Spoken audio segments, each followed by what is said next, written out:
मरी एक बार फिर से सयाहों के लिए डरावना ख्वाब बन गया। तफरीह के लिए आए सयाहों को एक बार फिर मारपीट का निशाना बना दिया गया। वाकया मॉल रोड जीपीओ चौक पर पेश आया है। सिटी ट्रैफिक पुलिस वाले भी छुड़ाते रहे, लेकिन ओबाश नौजवानों ने किसी की एक ना सुनी। गुज़िश्ता बरस भी दुकानदारों और मुकामी अफराद ने तफरीह के लिए आने वाली फैमिलियों के साथ हद तक आमेज सुलूक किया था, जिस पर मुतासरा अफराद ने बायकॉट मरी की तहरीक सोशल मीडिया पर चलाई थी। ये मनाजिर आप देख सकते हैं, मरी के मनाजिर हैं ये मॉल रोड जीपीओ चौक, जहां पर ओबाश नौजवानों ने सैर व तफरीह के लिए आने वाले लोगों को तशद्दुद का निशाना बनाया। पुलिस भी छुड़ाती रह गई, लेकिन पुलिस की भी ना चल सकी और ये नाखुशगवार वाकया पेश आया। ये इस वक्त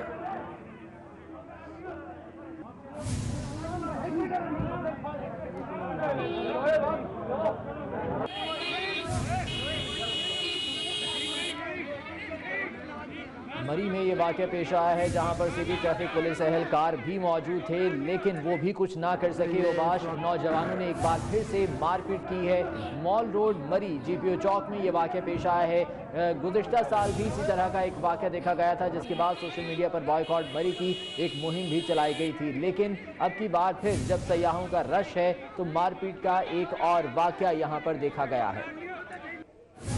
हैदर अली 24 न्यूज़ के नुमाइंदे हमारे साथ हैं, उनसे इस बारे में जानते हैं। हैदर अली, बताइएगा क्या वाक़या है ये, पुलिस का क्या कहना है? जी बिल्कुल, मरी में बर्बारियों का रश शुरू हो गया है। कुछ ओबाश नौजवान भी मरी में दाखिल हो गए हैं। स्याहों को मारपीट का सिलसिला भी शुरू हो गया है। जीपीओ चौक में एक फैमिली स्याह के साथ इन ओबाश लोगों ने मारपीट की है, जो आप वीडियो में देख सकते हैं। मैं आपको ये भी बताता चलूँ कि इन ओबाश नौजवानों का ताल्लुक ना ही मरी से है और ना ही मरी की किसी कारोबारी तबके से है।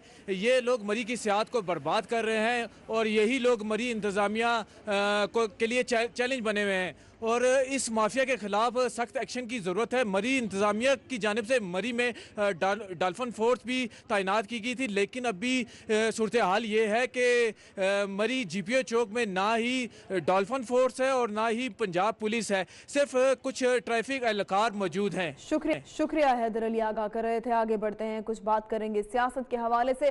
साबिक सदर आसिफ अली जरदारी ने कहा है कि कबल इस वक्त इंतखाबात का इशारा मिला है। उनसे सवाल हुआ कि आइंदा इंतखाबात कब मुतवक्के हैं, तो उनका जवाब था कि इंशाअल्लाह जल्द मुतवक्के हैं। जब भी कोई सियासी पौधा लगता है तो उसे काट कर मसनूई पौधा खड़ा कर देते हैं। हमारे यहाँ किसी की सियासी तरबियत होने नहीं देते। वो टनुला यार में प्रेस कॉन्फ्रेंस कर रहे थे। तो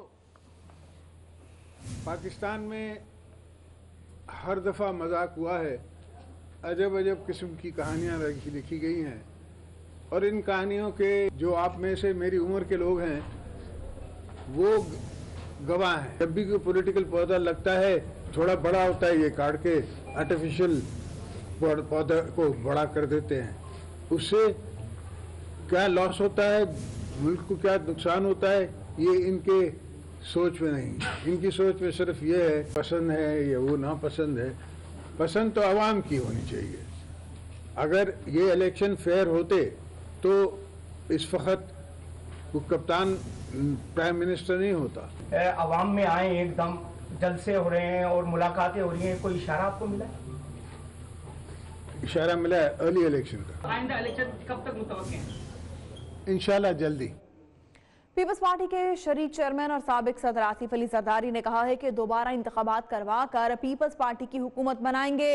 इनको समझ नहीं, इनसे जान छुड़ाकर मुल्क को दोबारा बनाएंगे। हम इन सबको जल्दी कर भेजकर कबल इस वक्त इंतखाबात करवाएंगे। इस्लामाबाद सिर्फ 10-15 फीट सड़कों का शहर है। ताकत इस्लामाबाद नहीं, सूबे के पास होनी चाहिए। इनसे जान छुड़ा के फिर दोबारा मुल्क को बनाएंगे। इंशाल्लाह जल्दी इनसे जान छुड़ाएंगे। आपका साथ रहा, आवाम का साथ रहा, तो हम इन सबको जल्दी घर भेज के इनसे जान छुड़वा के हम आपको अर्ली इलेक्शन करा के और पाकिस्तान पूरे में पीपल्स पार्टी की विक्ट्री करा के पीपल्स पार्टी की हुकूमत बना के दिखाएंगे। इस्लामाबाद क्या है? 10-15 सड़कों का शहर है। अब आबादी कुछ बढ़ गई है, पहले तो इतनी आबादी भी नहीं होती थी। तो इस्लामाबाद में पावर जरूरी क्यों है? पावर प्रोविंसेस के पास जरूरी होने चाहिए। टनूलायार में जलसे से खिताब के दौरान साबिक वज़ीर आला सिंध ने कहा कि एक तरफ बड़ा प्रोपेगेंडा चल रहा है, हम अवाम के जरिए इसका जवाब देंगे। उन्होंने कहा कि अगली बारी फिर जरदारी का नारा सरकारी नहीं अवाम का है। उनका मजीद क्या कहना था, आइए देखते हैं। एक तरफ ॾाढी ॾाढी प्रोपेगेंडा पे उनजो जवाब असां ज़बानी या अखबार जे ज़रिए न आवाज़ के जरिए था ॾियूं पिया। आसिफ साहब ज़रदारी केतिरो मक़बूल आहे अवाम में, इहो अवाम ई चई सघंदो जेके चवनि था त अगली बारी फिर ज़रदारी। इहो तव्हांजो नारो आहे, सरकारी नारो न आहे, हथ जो ठहियल न आहे। इहो अवाम जो नारो आहे, ग़रीबनि जो नारो आहे, मिस्कीननि जो। तो बिलावल साहब, आसिफ साहब। और वज़ीर आला सिंध मुराद अली शाह कहते हैं कि आरओ प्लांट का मसला 70% हल हो चुका है। लोग कहते हैं आरओ प्लांट बंद हैं तो ये बताएं लगाए किसने थे। कई बार पानी पी चुका हूं, जब चीफ जस्टिस आरओ प्लांट पर गए तो मुझे प्यास नहीं थी। चीफ जस्टिस ने सिंध में तरक्याती काम देखे हैं। वो लाड़काना में मीडिया से गुफ्तगू कर रहे थे। वज़ीर आला सिंध मुराद अली शाह का यह कहना है कि आरओ प्लांट का मसला 70% हल किया जा चुका है। अगर लोग कहते हैं कि आरओ प्लांट बंद हैं तो ये बताएं कि ये किसने लगाए थे। वहां से कई बार मैं खुद पानी पी चुका हूं, जब चीफ जस्टिस आरओ प्लांट पर गए तो मुझे प्यास नहीं थी। मुराद अली शाह का कहना है कि चीफ जस्टिस ने सिंध में तरक्याती काम भी देखे हैं। लाड़काना में मीडिया से गुफ्तगू करते हुए उनका यह कहना था कि आरओ प्लांट का मसला हल कर दिया गया है।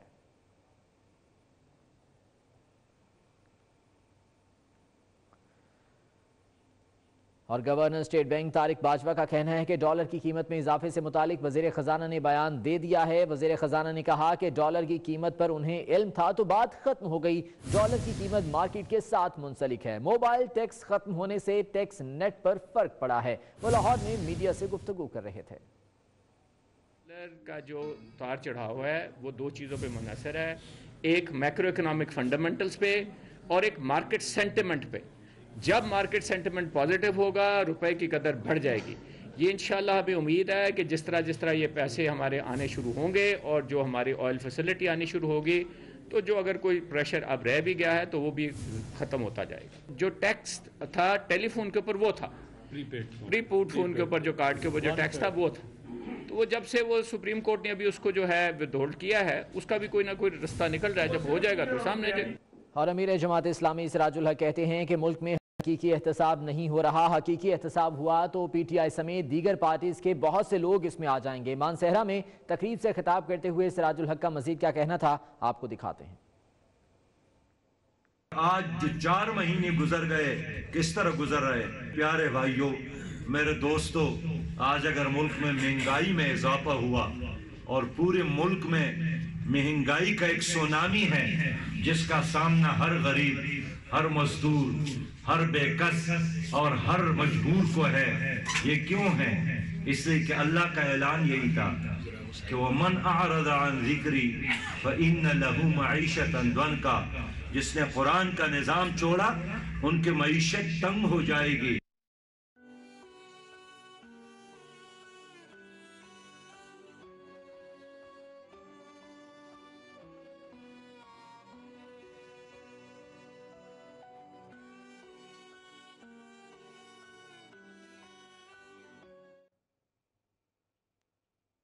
साने है आर्मी पब्लिक स्कूल पेशावर को 4 साल बीत गए हैं। जो घर के आंगन में खुशबू बखेरते थे अब यादों में जिंदा हैं। वालिदैन आज भी गम से निढाल हैं। दर्द है कि कम होने का नाम नहीं ले रहा।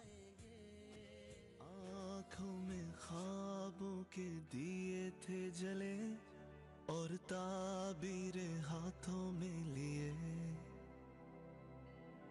चेहरों पे रंगों मंगों की बहार जैसे खिलने को हो कलियां बेकरार। इस चमन के फूल थे वो भी खिलना चाहते थे। जिंदगी को जिंदगी सा वो भी जीना चाहते थे। ढूंढे उन्हें जिंदगी, आज ढूंढे उन्हें जिंदगी। याद करती है, आज फरियाद करती है, जिंदगी याद करती है, आज फरियाद करती है। राएगा ना जाएगा खून ये मासूमों का, अब जिंदगी हर खौफ से आजाद करती है, जिंदगी याद करती है, आज फरियाद करती है, जिंदगी याद करती है, आज फरियाद करती है।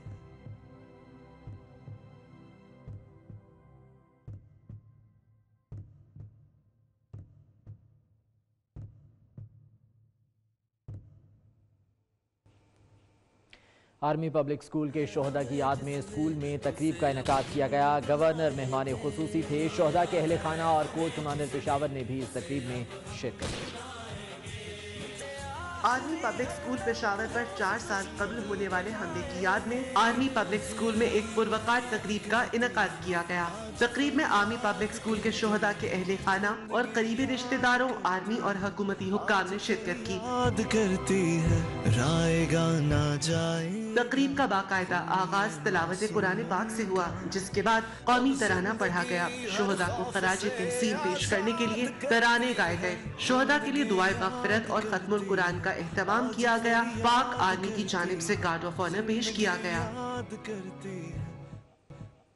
आर्मी पब्लिक स्कूल के ऑडिटोरियम का ये वो बैरूनी हिस्सा है जहां से दहशतगर्द ऑडिटोरियम में दाखिल हुए थे और ये क़यामत सुग़रा का मंजर ऑडिटोरियम के अंदर देखा गया था। सानह APS के हवाले से अपने पैगाम में army chief general Qamar Javed Bajwa का कहना है कि सानह आर्मी पब्लिक स्कूल के शोहदा के बहादुर वालिदैन को सलाम पेश करते हैं। कौम ने बहादुरी से चैलेंजेस का मुकाबला किया और इस कामयाबी के लिए भारी कीमत चुकाई। हमें मुत्तहिद होकर पाकिस्तान को अमन और खुशहाली की मंजिल तक ले जाना है। सानह APS के 4 साल मुकम्मल होने पर अपने पैगाम में army chief general Qamar Javed Bajwa का ये कहना है कि पूरी कौम शोहदा के बहादुर वालिदैन को सलाम पेश करती है। उन्होंने कहा कि कौम ने बहादुरी से चैलेंजेस का मुकाबला किया और हमने इस कामयाबी के लिए भारी कीमत चुकाई है। हम सबको मुत्तहिद होकर पाकिस्तान को अमन और खुशहाली की मंजिल की जानिब ले जाना है।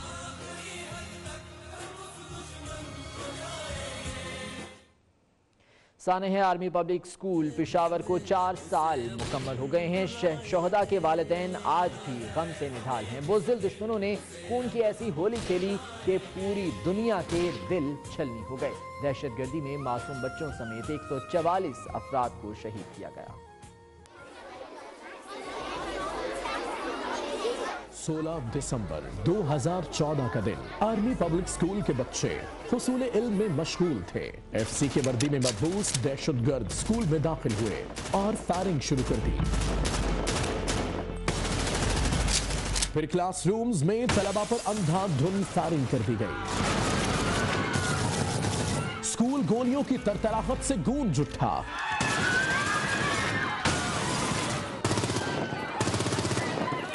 हर तरफ तबाही के मनासिर, कहीं किताबें तो कहीं मासूम फरिश्तों की लाशें बिखरी थीं। कुछ ही देर में सिक्योरिटी फोर्सेस भी पहुंच गई। स्कूल का मुहासरा कर लिया। कुछ ही देर में तमाम दहशतगर्दों को उनके मंतकी अंजाम तक पहुंचा दिया गया। सानेहा है तो इंतहाई दुख भरा, जिसकी चुभन आज भी पूरी कौम महसूस करती है। लेकिन पाकिस्तानी दहशतगर्दों के आगे सीना सफर हैं। इतने बड़े सानेहे के बावजूद जिंदगी आर्मी पब्लिक स्कूल में आज भी रमा दमा है, जो इस बात का सबूत है कि कौम दहशतगर्दों से मुकाबले के लिए तैयार है।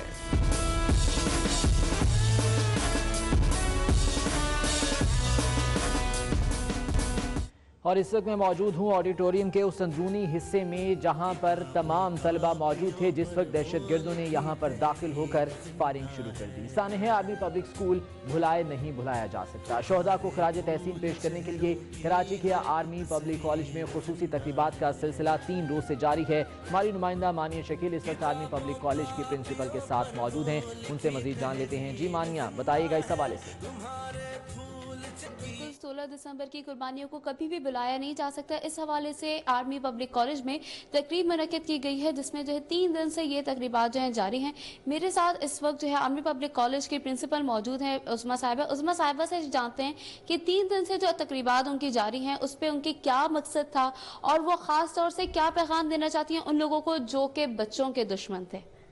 जी, 3 दिन से हमारे यहाँ APC मन का 3 दिन से हमारे यहाँ APC मन शुरू हुआ और इसका मकसद ये है कि बच्चों में खुद एतमादी पैदा की जाए और लीडरशिप क्वालिटीज़ उनके अंदर हम पैदा कर सकें।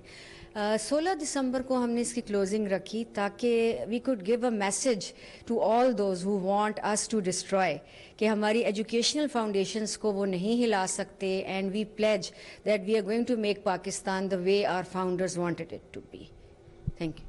जी बिल्कुल, यही मकसद है कि कुछ भी किया जा सके, कोई भी कुछ भी करे, लेकिन बच्चों को वो तालीम दी जाएगी, उससे रोका नहीं जाएगा और उनके जो उनको सेल्फ कॉन्फिडेंस सिखाया जाएगा खुद एतमादी के जरिए, ताकि वो आगे जाके मुश्किलात का सामना कर सकें। जी ठीक है मानिया, बहुत शुक्रिया इस बारे में तफसीलात से आगाह करी थी। मुल्तान में बहाउद्दीन ज़िक्रिया यूनिवर्सिटी में असिस्टेंट प्रोफेसर का तालिबा को हिरासा और ब्लैकमेल करने का मामला सामने आया है। इंक्वायरी कमेटी ने असिस्टेंट प्रोफेसर वासिफ नोमान को मुअत्तल कर दिया। वासिफ नोमान को वीडियो सामने आने और मुतासरा लड़की का बयान लेने के बाद मुअत्तल किया गया है। मुल्तान में बहाउद्दीन ज़िक्रिया यूनिवर्सिटी में असिस्टेंट प्रोफेसर को तालिबा को हिरासा और ब्लैकमेल करने का मामला है। इंक्वायरी कमेटी ने असिस्टेंट प्रोफेसर वासिफ नोमान को मुअत्तल कर दिया है। वासिफ नोमान को वीडियो सामने आने और मुतासरा लड़की का बयान लेने के बाद मुअत्तल किया गया है।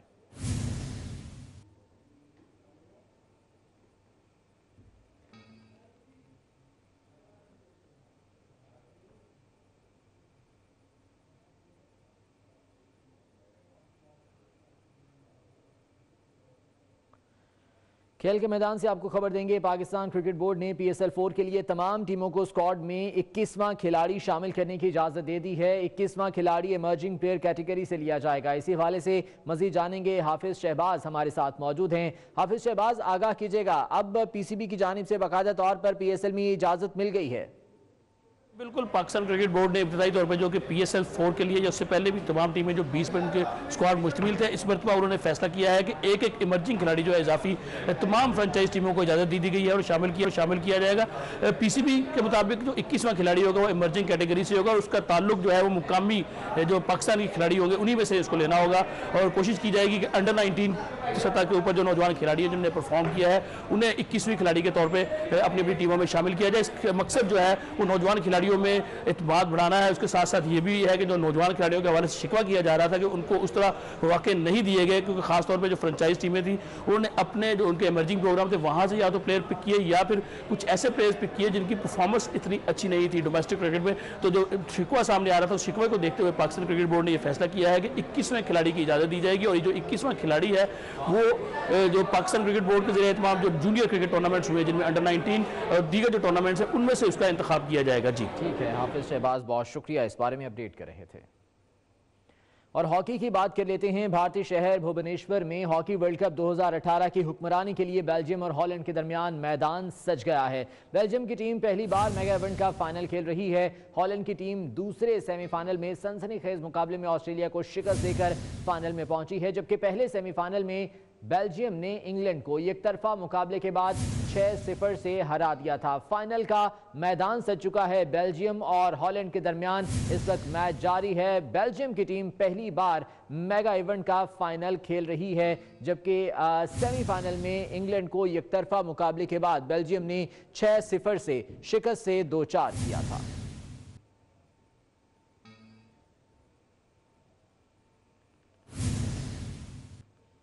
क्रिकेट टूर्नामेंट्स ग्राउंड या फिर वीडियो गेम्स में खेले जाते हैं, लेकिन ऐसा क्रिकेट टूर्नामेंट भी है जो सिर्फ खातों में ही खेला गया। रावलपिंडी क्रिकेट एसोसिएशन का बड़ा स्कैंडल सामने आ गया है। टूर्नामेंट हुआ नहीं, लेकिन खातों में ही पूरा टूर्नामेंट करा लिया गया। इसी बारे में मजीद जानेंगे, रोजीना अली हमारे साथ मौजूद है। रोजीना, ये पूरा मामला है क्या? रावलपिंडी क्रिकेट स्टेडियम में इस वक्त रावलपिंडी रीजन और फैसलाबाद रीजन के माबैन क्रिकेट मैच जारी है। खिलाड़ी बहुत ज्यादा पुरजोश नजर आ रहे हैं और रावलपिंडी की जानिब से अरसलान ने बॉलिंग करवाई है, जबकि फैसलाबाद रीजन के फहीम ने इस वक्त लगा दिया है चौका और बाउंड्रीज पे बाउंड्रीज वो लगाते जा रहे हैं। रावलपिंडी रीजन को टफ टाइम देने की कोशिश कोशिश कर रहे हैं। मैच बहुत ज़्यादा पसंद किया जा रहा है, शायकीन की बड़ी तादाद नजर आ रही है। आप सोचते होंगे कि ये क्या माजरा है। 24 न्यूज़ ऐसा क्यों करने लगा कि शायकीन क्रिकेट है नहीं, खिलाड़ी है नहीं, स्टेडियम सुनसान है, तो फिर भला मैच कैसा? बिल्कुल जनाब, ऐसा ही हो रहा है रावलपिंडी क्रिकेट एसोसिएशन में। रावलपिंडी क्रिकेट एसोसिएशन रीजन ने जो है कागजों की हद तक बहुत ज़्यादा मैचेस करवा दिए, जाली मैचेस करवाए गए, जाली टूर्नामेंट्स करवाए गए। रावलपिंडी क्रिकेट एसोसिएशन ने ईद उल अजहा के दूसरे, तीसरे, चौथे रोज मैचेस करवाए हैं कागजों की हद तक। आशूरा के रोज भी मैच करवा दिया गया। स्टेडियम ग्राउंड सुनसान रहे, लेकिन कागजों में बताया गया है कि मैच करवाया गया था। इसके अलावा एक 6 साल का बच्चा भी ये इंकशाफ हुआ है कि वो भी 10 ओवर्स करवा चुका, और बाहर बैठने वाला एक जो बैरून मुल्क खिलाड़ी है वो भी उन टूर्नामेंट्स में खेलता रहा है। जराये के मुताबिक इस तमाम तर सूरत हाल का इल्म पीसीबी को था, लेकिन पीसीबी ने किसी तरह का कोई एक्शन नहीं लिया, एक्शन लेने से गुरेज किया। और हमारे पास 24 न्यूज़ की दस्तावेजात मालूम हुई हैं, उन्हीं की बुनियाद पर हम आपको ये तमाम तर मालूमात दे रहे हैं। ये कोई हम अपनी तरफ से मालूमात नहीं लाए हैं। पीसीबी ने जब एक्शन लेने से गुरेज किया तो उसके बाद जराये का ये भी कहना है कि रावलपिंडी क्रिकेट एसोसिएशन रीजन जो है उनको भरपूर अपनी मनमानी करने का मौका मिलता रहा, और वो कागजों में अपना टोटल नंबर देते रहे, जबकि जाली टूर्नामेंट्स और जाली क्लब्स की स्क्रूटनी भी होती रही, लेकिन इस जानिब देखने वाला नजर कोई नहीं आया। ठीक है रोजीना, बहुत शुक्रिया तफसीलात से आगाह करी थी। आगे बढ़ते हैं, सियासी मैदान का रुख कर लेते हैं। साबिक वज़ीर ख़ारजा सैयदा आबदा हुसैन कहती हैं कि नवाज शरीफ का सियासी बाब अभी ख़त्म नहीं हुआ। मरियम नवाज मुस्लिम लीग नून की क़यादत संभालेंगी तो मसला हल होगा।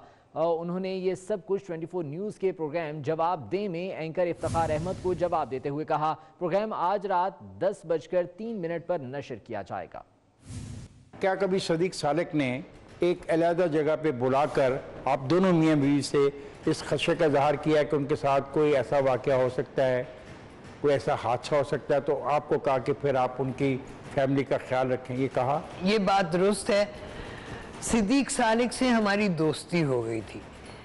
मैंने उनकी किताब हमा यारा दोज़ख जब पढ़ी तो मैं उससे बहुत मुतासिर हुई। उसके बाद हमारी दोस्ती हो गई। तो वो एक दिन हमें मिलने आए। उन्होंने कहा कि हम दुश्मनों में घिरे हुए हैं, और मैं क्योंकि जनरल ज़ियाउल हक के हमरा रहता हूँ तो किसी वक्त भी कोई हादसा पेश आ सकता है।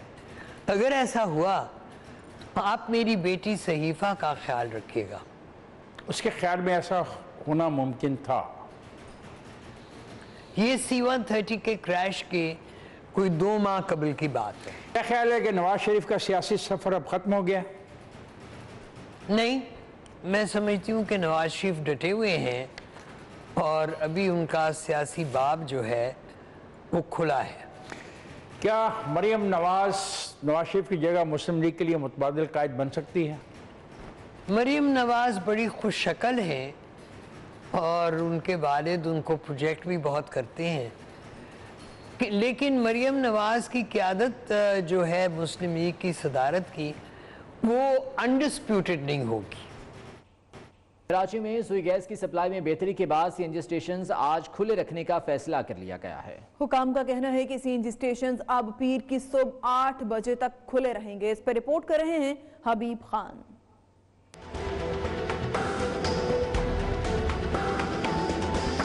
सिंध में कई रोज से जारी गैस का बुरान हल हो गया। सीएनजी स्टेशन खुलने से कराची की सड़कों पर भी अब ट्रैफिक रवा दवा है। तमाम शहरियों ने गैस की बंदिश को मसनूई बुरान करार दे दिया है। यार ये गैस के हवाले से काफ़ी परेशानी रही, शहर में लोगों को बहुत तकलीफ हुई है, और हम गवर्नमेंट से इसके लिए इल्तिजा करते हैं कि आइंदा इस तरह 6-7 दिन कंटिन्यू इसको बंद न रखा जाए। न कोई सीएनजी कम है, न कोई पेट्रोल कम है, किसी चीज़ का कमी नहीं है। अल्लाह के वास्ते आप लोग का सियासत से हम लोग अपील करते हैं कि इसको खोल के रखो, परेशान नहीं करो लोगों को। 6 रोज से शहर में सीएनजी की बंदिश पर रिक्शा ड्राइवर कहते हैं ये मईशत और मुल्क दोनों के लिए नुकसानदेह है। चला भी रहे हैं, नहीं चला रहे, बच कुछ भी नहीं। अगर 200-400 बचता है तो फिर सीएनजी वाले पेट्रोल पे लाए तो गाड़ी काम निकाल लेती है। SSGC हुकाम के मुताबिक सिंध भर में आज रात 8 बजे बंद होने वाले CNG station gas supply line की बेहतरी के लिए अब पीर तक खुले रहेंगे। कैमरामैन सज्जाद रईस के हमरा हबीब खान, 24 न्यूज़, कराची। ISPR की जारी करदा रिपोर्ट के मुताबिक फौजी अदालतों में 717 दहशतगर्दों के ट्रायल्स भेजा गए, जिनमें से 546 केसेस के फैसले हुए और 310 दहशतगर्दों को सजाए मौत सुनाई गई। इस रिपोर्ट में जानिए।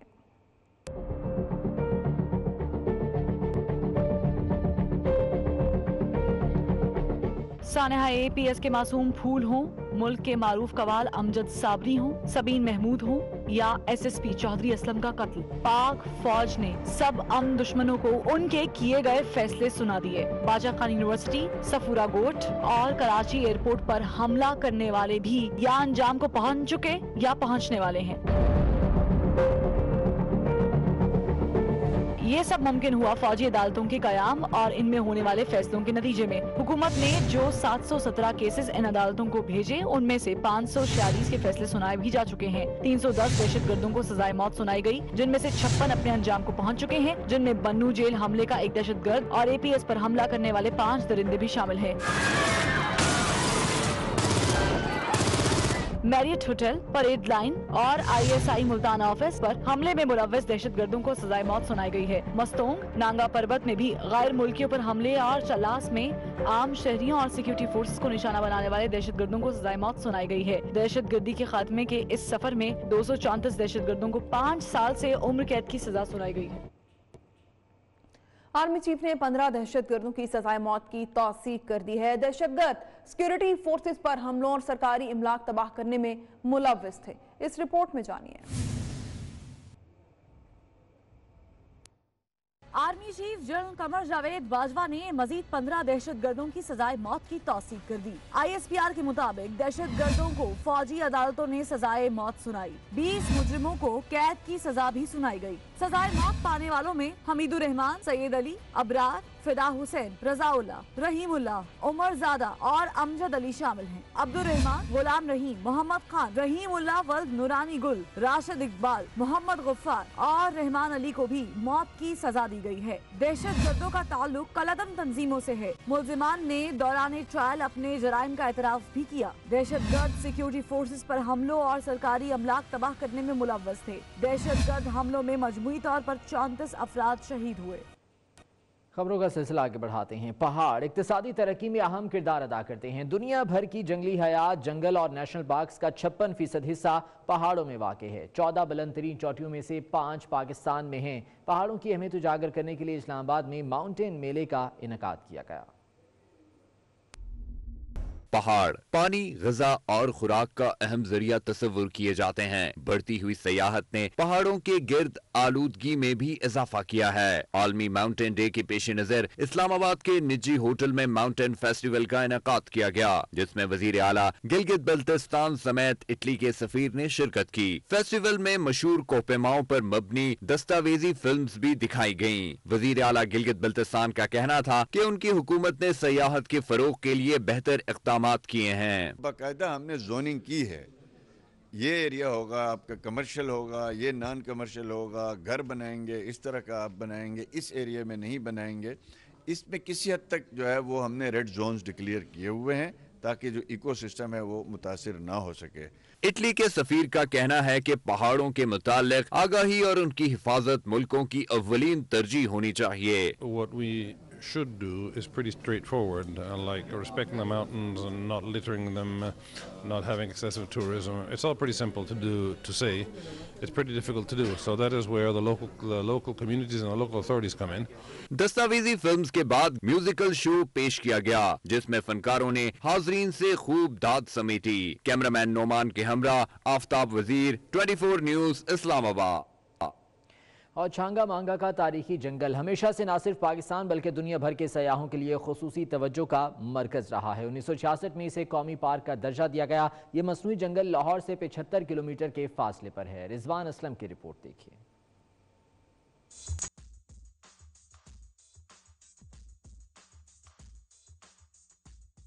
छांगा मांगा का जंगल तारीखी अहमियत का हामिल होने के साथ साथ सियाहती हवाले से भी दुनिया में जाना जाता है। यहाँ हर साल 10 लाख के करीब अफराद सैर व तफरीह की गर्ज से आते हैं। इंसानी हाथों से बनाया ये मसनूई जंगल लाहौर से 75 किलोमीटर के फासले पर है। यहाँ शजरकारी का आगाज 1866 में हुआ। इस जंगल का कुल रकबा 12,510 एकड़ है। 1966 में इसे कौमी पार्क का दर्जा दिया गया। छांगा मांगा के जंगल में भाप से चलने वाला रेलवे इंजन भी मौजूद है, जो सियाहों की खुसूसी तवज्जो का मरकज है। यहाँ की मेहताबी झील देखने के लायक है, जिसके मरकज में कदीम मेहताब महल भी है, जहाँ साबिक गवर्नर नवाब अमीर मोहम्मद आफ कालाबाग आकर कयाम करते थे। 2016 में इस महल की तामीर और मुरम्मत की गई, जिसके बाद इसे पाकिस्तान और चीन की दोस्ती से मंसूब कर दिया गया।